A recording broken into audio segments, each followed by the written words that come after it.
आज इस वीडियो में बहुत इंपॉर्टेंट टॉपिक्स के बारे में बात करेंगे। जब भी आप नया फ़ोन लेते हैं तो कुछ देर बाद वो पुराना हो जाता है या आपके काम का नहीं होता है तो आप उसे सेल कर देते हैं। लेकिन इस फ़ोन को आप सेल करते हैं तो सेल करने के दौरान कुछ चीज़ों का ध्यान रखना पड़ता है, नहीं तो आपको जो है ना पुलिस का चक्कर या और भी बहुत सारे प्रॉब्लम, ब्लैकमेल्स, हैकिंग का, ये सब चीज़ का सामना करना पड़ेगा।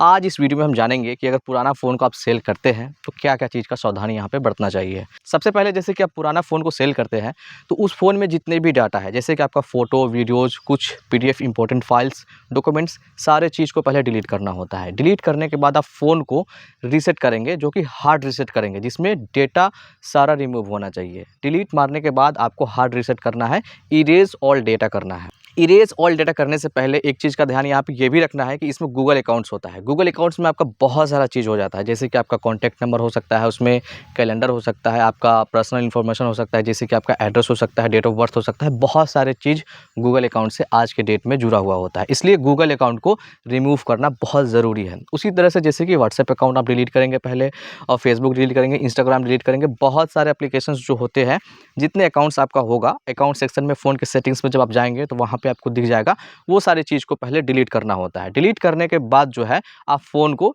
इरेज़ कर सकते हैं, मतलब डाटा ऑल इरेज़ कर सकते हैं। अच्छा, फ़ोन जब इरेज़ हो जाएगा और जब फ़ोन को आप ऑन करेंगे रिबूट होने के बाद में, तो आप ये समझेंगे कि अब हमारा डाटा यहाँ पे बिल्कुल भी चला गया, अब इसमें कुछ भी डाटा नहीं होगा। लेकिन फ्लैश मेमोरी के बारे में बहुत लोगों को पता नहीं है। फ्लैश मेमोरी ऐसा मेमोरी है, जो भी चीज़ हम डिलीट करते हैं, चाहे वो रिसाइकिल बिन से हम डिलीट क्यों ना कर दें, लेकिन दरअसल होता क्या है कि फ़ोन के अंदर में एक फ्लैश मेमोरी होता है, तो जो भी हम डिलीट करते हैं, चाहे वो रिसाइकिल बिन से जैसे कि आप डिलीट कर दिए परमानेंटली, तो वो फ्लैश मेमोरी में टेम्पोरेरी चला जाता है।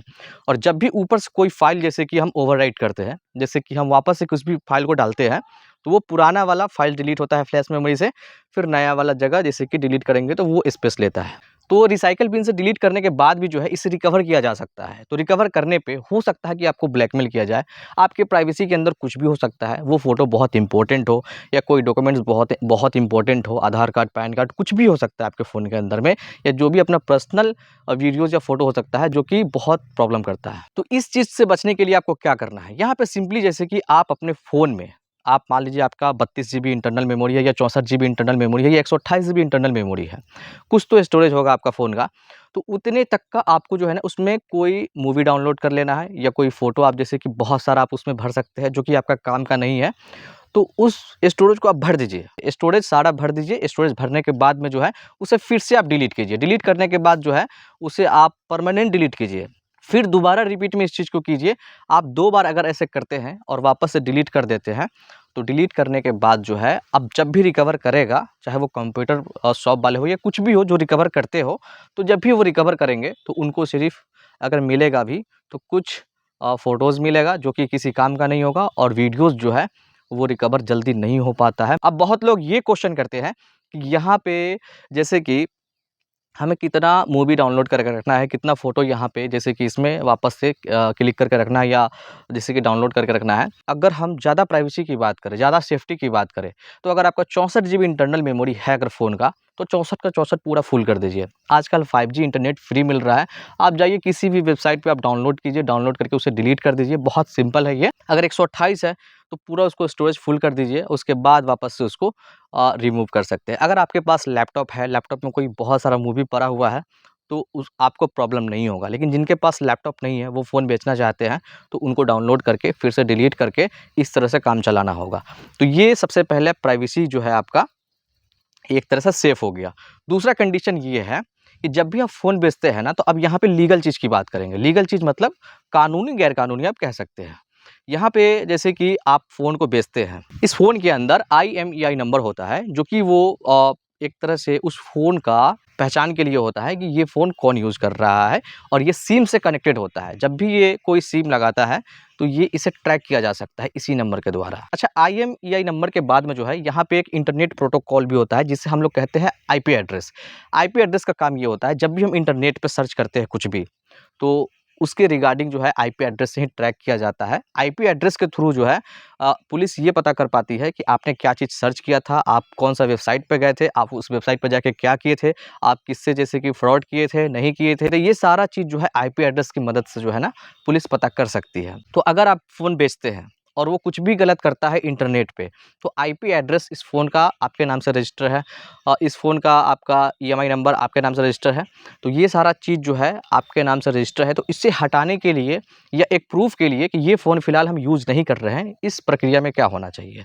यहाँ पे आप ये कर सकते हैं, जब भी आप फ़ोन सेल कर रहे हैं तो वहाँ पे पेमेंट आपको ऑनलाइन करना है। ऑनलाइन पेमेंट जब भी आप करेंगे तो वहाँ पे एक चीज़ आप नोटिस करना कि ऑनलाइन पेमेंट करने के नीचे जस्ट एक नरेशन आता है, जिसको हम लोग मैसेज कह सकते हैं कि ये पेमेंट आप किस लिए कर रहे हैं।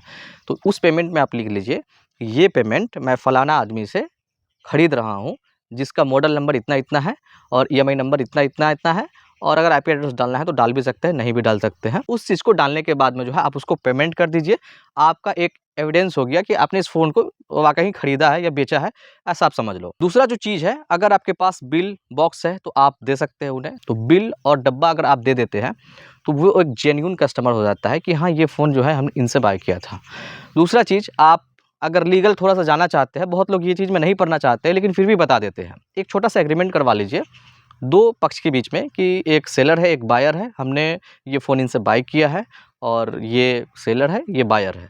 इस तरह से आप करवा लेंगे तो कभी कुछ भी होगा फ्यूचर में, अगर मान लीजिए कुछ भी हो सकता है, क्योंकि आजकल इंटरनेट का ज़माना है, बहुत फ्रॉड हो रहे हैं, तो बिल्कुल आप सेफ़ रहेंगे उस कंडीशन में।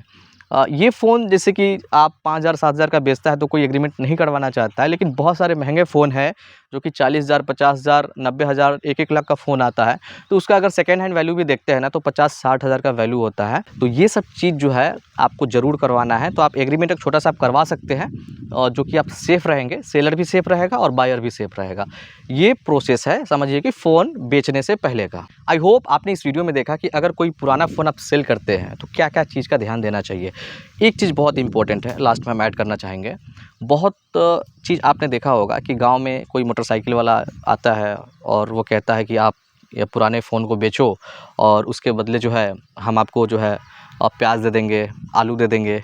इस तरह से कह के जो है ना वो फ़ोन को ले जाते हैं या 100 रुपये 150 रुपये में बाय कर लेते हैं। होता क्या है कि जब भी फ़ोन टूट जाता है, स्क्रीन टूट गया जैसे कोई फ़ोन का, और वो बहुत महँगा चार्ज कर रहा है, तो उसे बनवाते नहीं हैं लोग, उसे रख देते हैं घर में वैसे ही, सोचते हैं कि कभी काम आएगा तो आएगा, नहीं तो बेच देंगे।